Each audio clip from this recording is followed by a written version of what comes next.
Peoples party के बहुत ही season सियासतदान हैं नबील गबोल। उन्होंने ख़वातीन और रेप के ताल्लुक़ के हवाले से हिकमत के कुछ मोती बिखेरे, जिसके सबब सोशल मीडिया पे हस्ब रिवायत उधम मचा हुआ है। उन्होंने हाल ही में मारूफ व्लॉगर शहजाद गयास से गुफ्तगू करते हुए एक सियासी सवाल के जवाब में कुछ ऐसा कहा कि हम सब की आंखें गोल गोल घूम गईं। जाहिर है इस पे एक दबाव आया कि बात कुछ और थी, मिसाल आपने गलत दे दी, लेकिन नबील गबोल जो हैं वो खड़े रहे और उन्होंने ना सिर्फ खड़े रहे बल्कि उन्होंने डिफेंड भी किया। फहद देशमुख एक हैं समाजी कारकुन, उनके ट्विटर का जवाब देते हुए नबील गबोल ने कहा कि मैंने जो जुमला बोला वो दरअसल एक फ़्रेंच नावल से लिया गया है। मुझे नहीं मालूम कि मुझे इस कदर तवज्जो क्यों मिल रही है।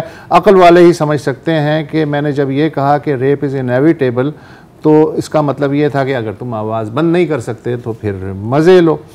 नबील गबोल की जो अपनी पीपल्स पार्टी है उसमें से सेनेटर एनी मरी, बख्तावर भुट्टो जरदारी, फातिमा भुट्टो, जुल्फ़ार अली भुट्टो जूनियर, ये पीपल्स पार्टी में नहीं है लेकिन जाहिर है कि एक्टिविस्ट हैं, इनकी तरफ से इसे एक बीमार जहन की अलामत करार दिया गया। इसके अलावा क्रिकेटर वसीम अकरम जो हैं उन्होंने भी गुस्से का इजहार किया और निगहदाद साहिबा जो हैं समाजी हुकूक़ की सरकार। एक और चीज़ मैं इसमें इजाफा करने वाला हूँ, किसी ने पूछा कि क्या कुछ किया जाएगा इसके बारे में, तो एक तो जवाब इसका मिला कि जिसके पास कोई ओहदा ही नहीं है, लेकिन अभी हाल में शो से कोई मैं ख्याल है कि चंद मिनट पहले सेनेटर शहरी रहमान साहिबा कहती हैं कि एक्शन विल बी टेकन। इसका क्या मतलब है वो देखिए।